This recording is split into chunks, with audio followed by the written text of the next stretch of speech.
नमस्कार, मी श्रुतिका गावंडे. आपण पाहत आहात विदर्भ न्यूज 365 महिला विशेष या कार्यक्रमामध्ये तुमचं स्वागत आहे. आज आपल्यासोबत आहे पिंपळगाव बैणाई येथील सरपंच शरयू पंडित.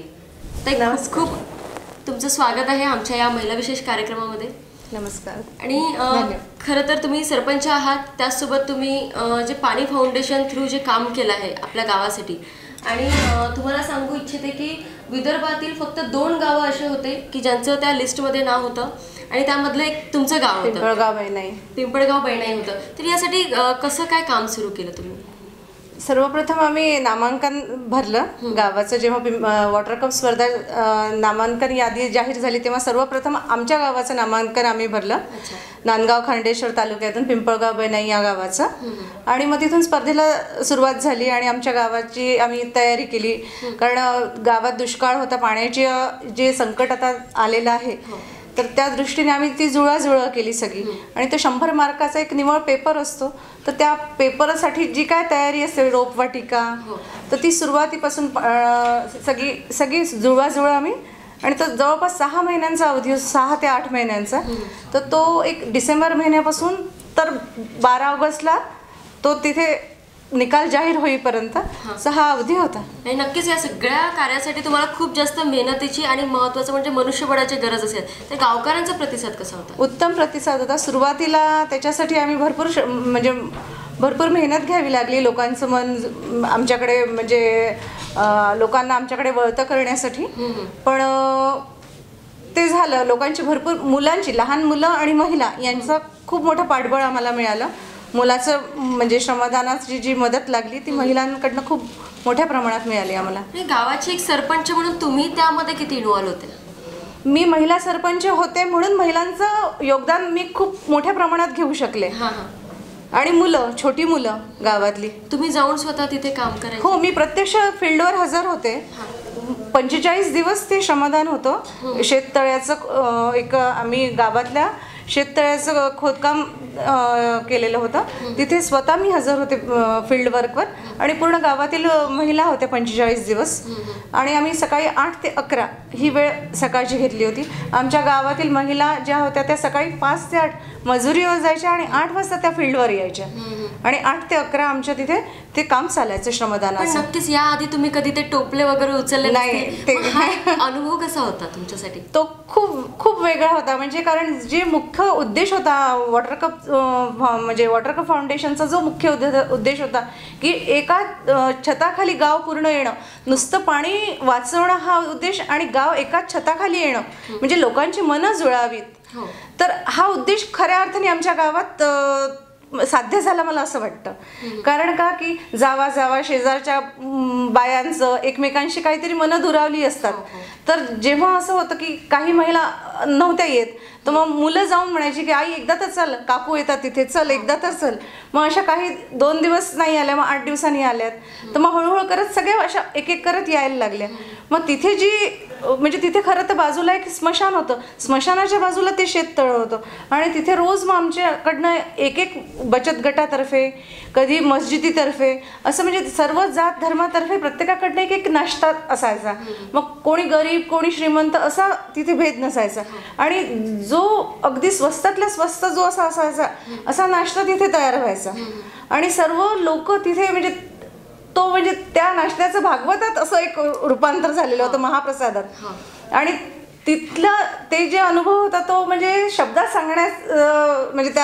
सांगता येणार नाही मला. बरोबर आहे. आणि मग ही सगळी एवढी मेहनत, सगळे गावकरी मिळून तुम्ही हे सगळं काम केलं. आणि जेव्हा मग तो शेवटचा टप्पा आला की जेव्हा तुम्हाला मुख्यमंत्र्यांच्या हस्ते तुमचा सत्कार करण्यात आला, तेव्हाचा क्षण काय होता? तेव्हाचा क्षण असा होता की त्यावेळी मला फक्त हे फिलिंग होतं की माझ्या गावाचं नाव, आतापर्यंत प्रत्येक वेळेस आपण असं असतं की स्वतःचं नाव स्वतःसाठी आपण जगत आलेलो असतो. त्यावेळी मी माझ्या फक्त गावाचं नाव ऐकण्यासाठी आतुर झालेले होते.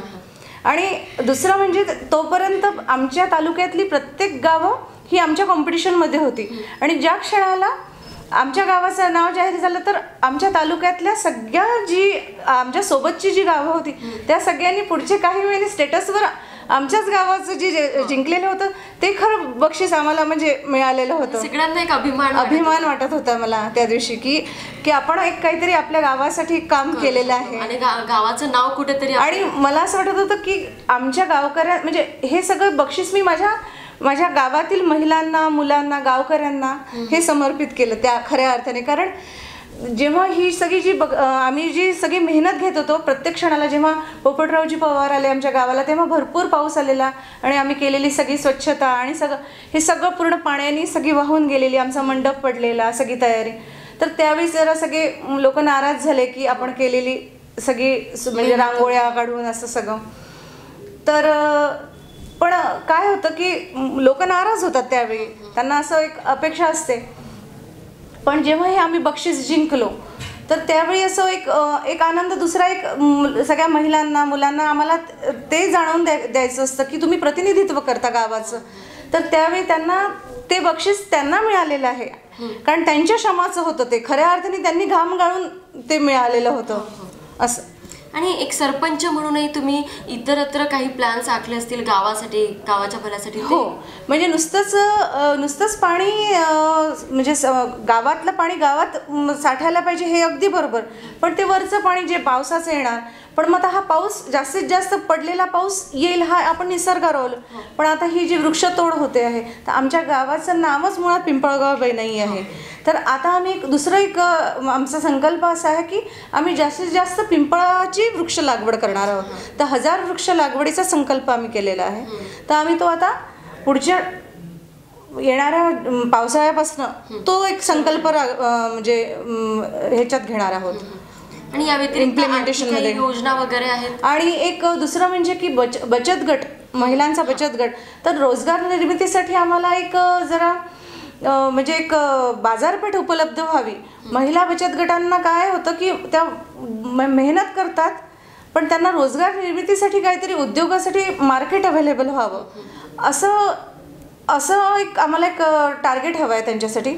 तर त्या दृष्टीने आम्ही पावलं उचलणार आहोत.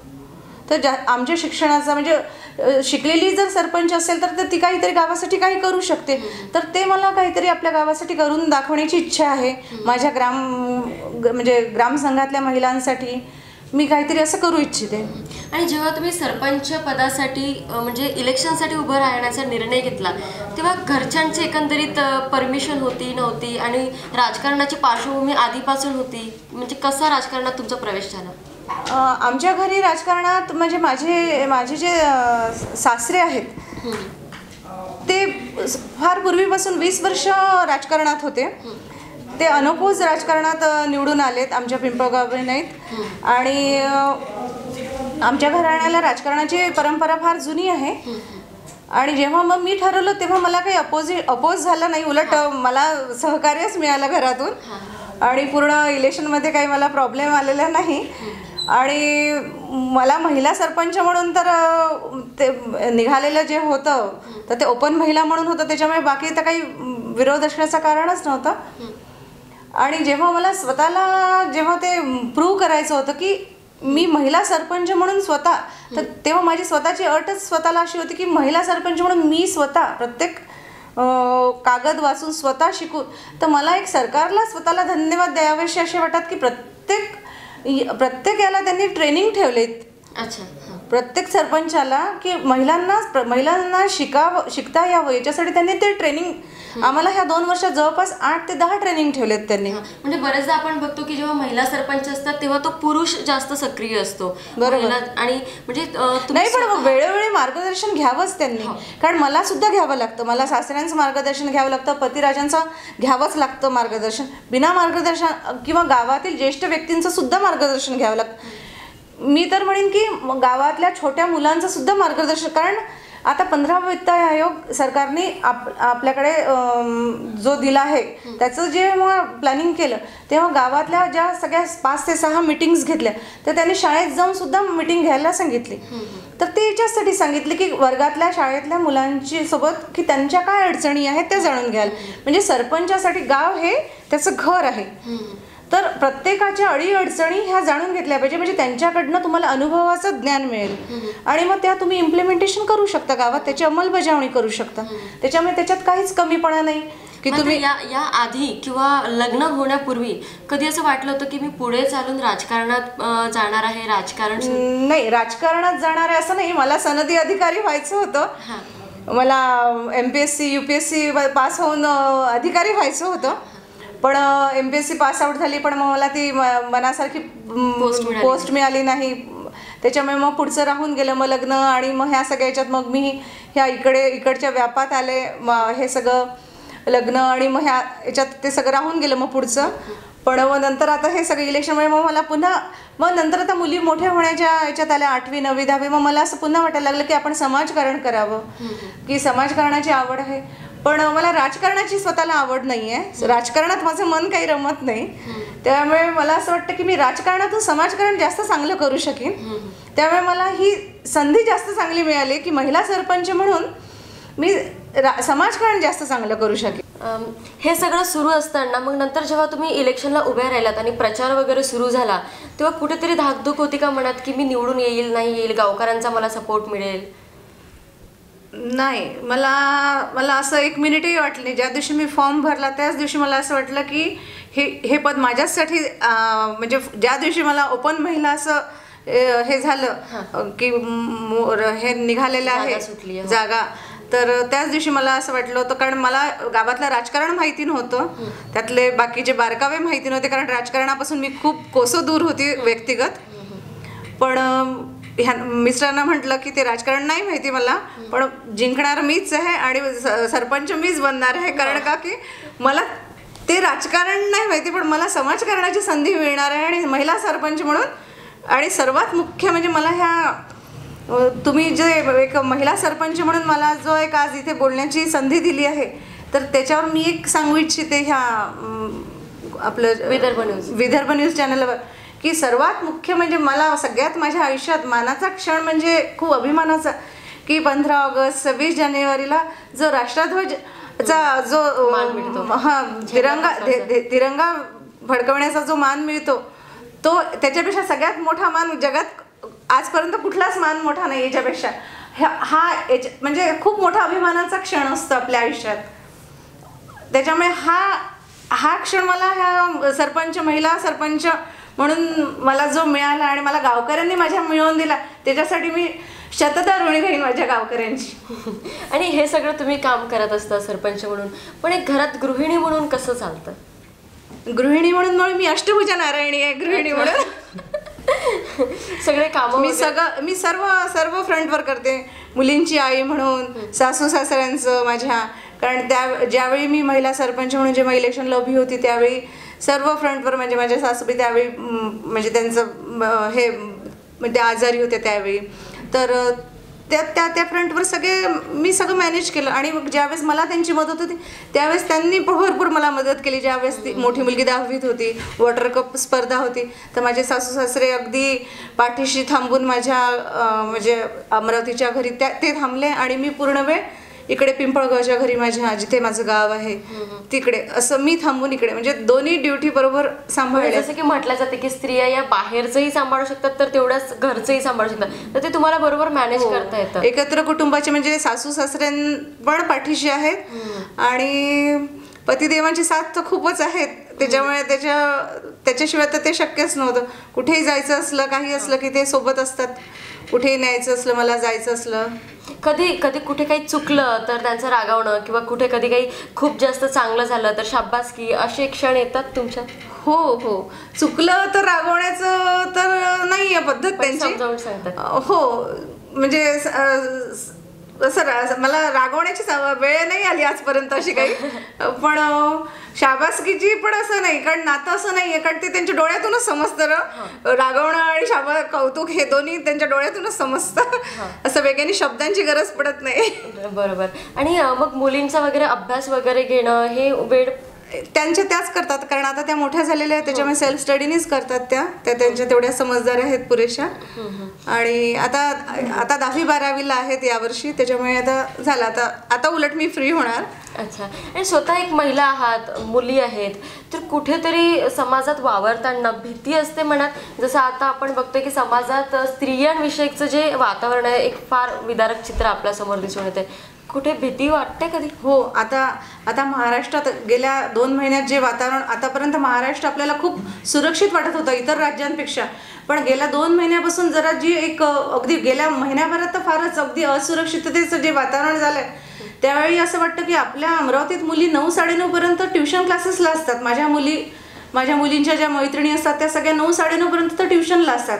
तर आम्हाला आता अशी एक मनातून भीती वाटायला लागली की आपल्या मुलीसुद्धा 9:30 पर्यंत असतात आणि ह्या सगळे प्रकार पाहिल्या सरकारने जरा ठोस पावलं इतर राज्यांप्रमाणे उचलायला पाहिजे.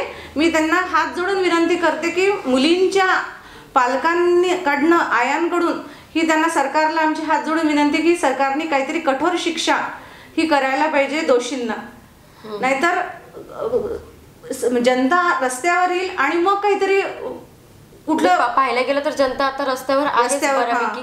पण कारण मुलांना कळत नाही, मुलींना कळत नाही, कारण ती मुलं अर्धवट वयातली असतात, त्यांना काय वाईट काय बरोबर हे त्या वयात कळत नसतं.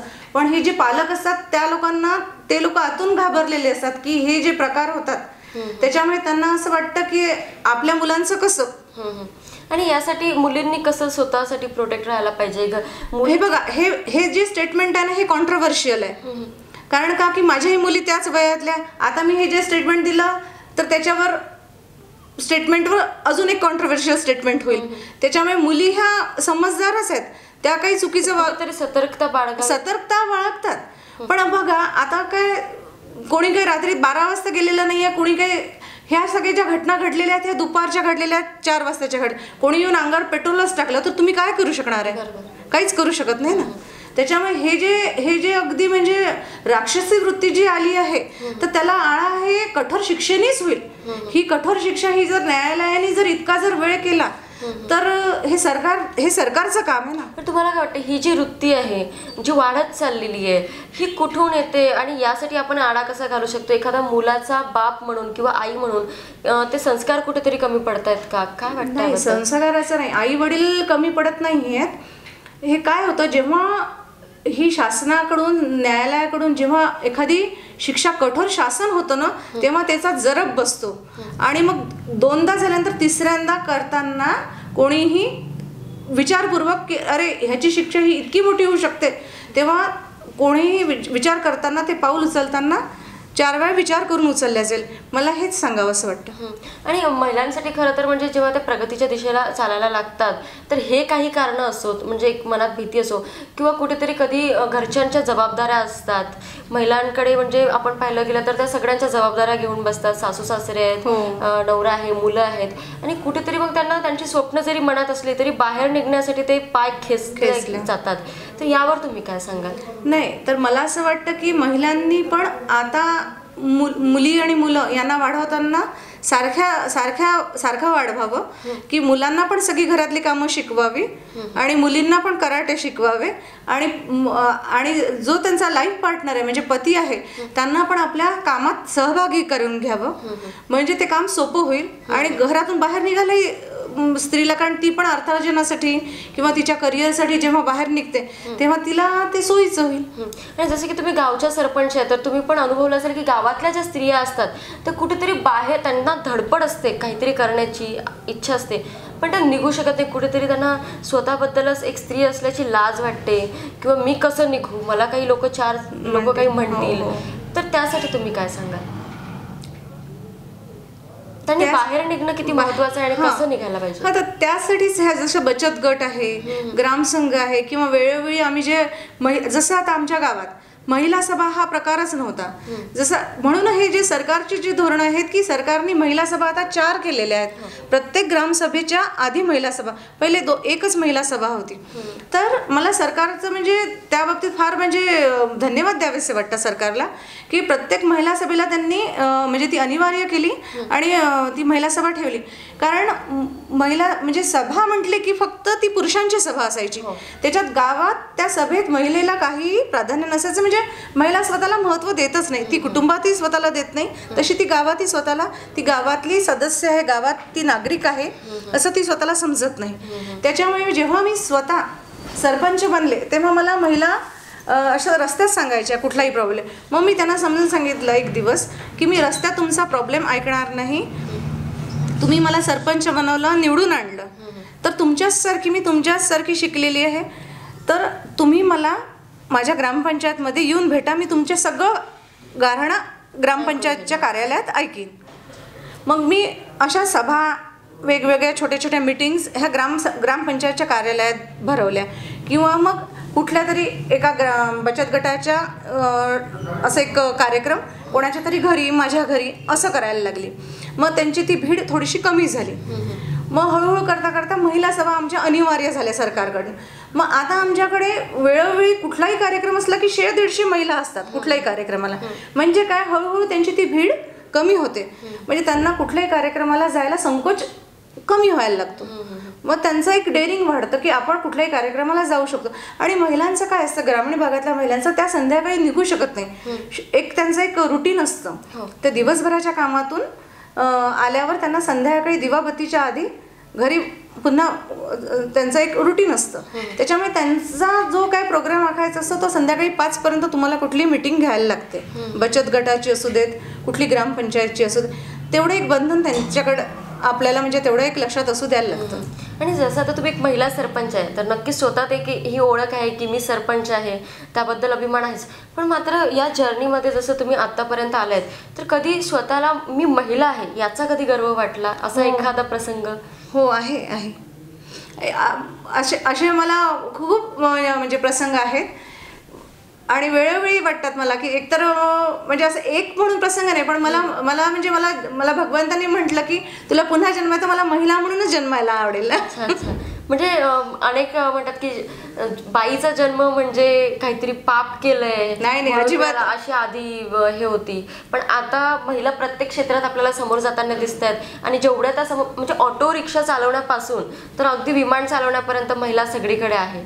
तर हे कुठेतरी आपल्यातच एक गर्व आणि अभिमान. कारण महिलेलाच अष्टभुजा नारायणी म्हणतात, पुरुषाला म्हणतात का नाही ना. मग तिच्यामध्ये तेवढे सगळे व्हेरिएशन आहे, स्त्रीमध्ये तेवढे व्हेरिएशन आहे, म्हणून ती अष्टभुजा नारायणी आहे ना. म्हणून महिला म्हणून जन्मायला हवं. महिलेनी तरी आपण आपला सन्मान करून घ्यायला. ती क्षमाशील आहे, तिच्यामुळे घर पुढे जातं असं. आणि जसं की तुम्ही सांगितलं अष्टभुजा, तर एक अन्नपूर्णा म्हणून तुम्ही कशा आहात, आणि गृहिणी म्हणून म्हणजे जेवण वगैरे बनवण्याची ते माझ्या घरातल्या लोकांना विचारायला पाहिजे. पण जेवण बनवण्याची मला आवड आहे, भरपूर सगळ्यांना खाऊ घालायची आवड आहे. कोणती अशी डिश आहे की ती तुम्हाला पटकन बनवून अशी खाऊ घालायला आवडेल कोणाला? मला असं, किंवा तुमच्या घरच्यांना ती तुमच्या हातची ती डिश जास्त आवडते? बरंच आहे, असं एक म्हणून नाही सांगता येणार, पण मला तसं म्हटलं तर डोसा सगळ्यात जास्त आवडतं बनवून खाऊ घालायला. आणि आणखी काय अशा छंद वगैरे आहेत किंवा आवडी आहेत? मला वाचन आवडतं, ते मला आध्यात्मिक वाचन भरपूर आवडतं करायला. आणि गार्डनिंग आवडतं, पण गार्डनिंगचा आता मला वेळ नाही आहे सध्या. पण हळूहळू करत जसं रिकाम पण कमी, म्हणजे कामांचा व्याप कमी होईल तसं करत जा. आणि हे जे तुम्ही आध्यात्मिक वाचन करता, तर हे कुठल्या म्हणजे विषयावर जास्त वाचन केलेलं आहे? वाचन केलेलं आहे म्हणून नाही, मला जसं रामायण आहे, स्वतःला दासबोध आहे, हे मी वाचते पण आहे. आणि एकनाथी भागवत आहे, हे सगळे विवेकानंदांचं आहे, वीर सावरकरांचं आहे, हे सगळं वाचन भरपूर केलेलं आहे मी. आणि तुम्हाला काय वाटतं या सगळ्या वाचनामधून काय जास्त मिळू शकतं आपल्याला? म्हणजे जर आपल्याला सांगायचं असलं की तुम्ही पण हे वाचन करा, तर यामधून काय बोध मिळतो एक स्त्री म्हणून? आयुष्य खूप चांगलं, आपण स्वतः सुखात राहायचं आणि आपल्यासोबत असणाऱ्याला प्रत्येकाला सुखात कसं ठेवू शकतो, आणि आपल्यासोबत राहणाऱ्या प्रत्येक माणसाला त्याचं आयुष्य कसं स्वतः म्हणजे काय म्हणतात त्याला, स्वतःसोबत दुसऱ्यालाही सुखात राहू देऊ शकतो, शांतता आणि सुखात राहू देऊ शकतो प्रत्येकाला आपल्यासोबत. म्हणजे असं म्हणतात की स्त्रीने जर ठरवलं तर ती घरात कलह पण निर्माण करू शकते आणि शांतता पण ठेवू शकते. तिच्या हातात पूर्ण घर सांभाळण्याची शक्ती असते. तर यामधून असं हे येतं की घर कसं सांभाळायचं, शांतता कशी ठेवायची. आणि जसं की आपण पाहत आहोत की हा जो प्रोग्राम आहे स्त्री सक्षमीकरणासाठी आपण राबवतोय, तर स्त्री सक्षमीकरणासाठी म्हणा किंवा आपल्या ज्या प्रेक्षक आहेत स्त्रिया, तर यांना तुम्ही आमच्या थ्रू काय संदेश द्याल? मला असं वाटतं की स्त्री सक्षमीकरणात मुळात स्त्रीनी स्वतःची पहिले आपली स्वतःच्या घराची आर्थिक उन्नती करायची, त्याचबरोबर आपल्या कुटुंबाची, आपली स्वतःची उन्नती झाली म्हणजेच आपल्या कुटुंबाची उन्नती होते, आणि कुटुंबाची उन्नती झाली की आपल्या गावाची उन्नती होते. गावाच्या उन्नतीबरोबरच आपल्या देशाची उन्नती होते, म्हणजेच आपला देश उन्नत होईल. मला असं वाटतं की प्रत्येक गाव हे म्हणजे पंचायतीसोबतच प्रत्येक गाव हे, मला असं वाटतं की बचत गटाला आपण जोडल्या गेलो पाहिजे. सरपंचांच्या ह्या सक्षमीकरणामध्ये मला असं वाटतं प्रत्येक गावाने बचत गटाशी जोडल्या गेलेलं पाहिजे, ग्रामसंघाशी. नाही, खरं तर शरयूताईंनी जे सांगितलं की बचत गटाशी जोडलं गेलं पाहिजे, म्हणजे हे एक असं माध्यम आहे की स्त्री सहजपणे त्यामध्ये आर्थिक सक्षमीकरण स्त्रीचा, ग्रामीण भागातील स्त्रीचं जर आर्थिक सक्षमीकरण करायचं असेल तर स्त्रीनी पहिले बचत गटाशी निगडीत होणं, जोडून राहणं हे अत्यावश्यक आहे. आणि कुठेतरी ते एक मोकळी होऊ शकते मनाने, सगळं जे काही घरामध्ये चाललंय तिथून कुठेतरी आणि आपले जे प्रधानमंत्री नरेंद्र मोदीजी आहे त्यांनी सांगितल्याप्रमाणे वेगवेगळे ज्या आपल्याकडे येऊ घातलेल्या योजनांचा आपण लाभ सुद्धा, पुढच्या भविष्यातल्या योजनांचा लाभ सुद्धा तेव्हाच आपण घेऊ शकणार आहोत. तर शरयूताईंनी सांगितल्याप्रमाणे एक असं स्त्रियांना एक त्यांचा संदेश आहे की तुम्ही स्वतःपासून सुरुवात करा, म्हणजे घरची, गावाची, देशाची उन्नती होईल. आणि यासाठी या ज्या छोट्या छोट्या गोष्टी आहेत बचत गटासारख्या, तर यामध्ये तुम्ही इन्व्हॉल्वेशन घेत राहा, म्हणजे खरं तर तुम्ही बाहेर निघण्यास, प्रगतीकडे वळण्यास कुठेतरी एक छोटं का होईना पण पाऊल उचलणार. ताई, तुम्ही आमच्या या लेडी स्पेशलमध्ये आलात आणि खूप सुंदर प्रकारे चर्चा केली, त्यासाठी खूप खूप धन्यवाद. थँक्यू, धन्यवाद.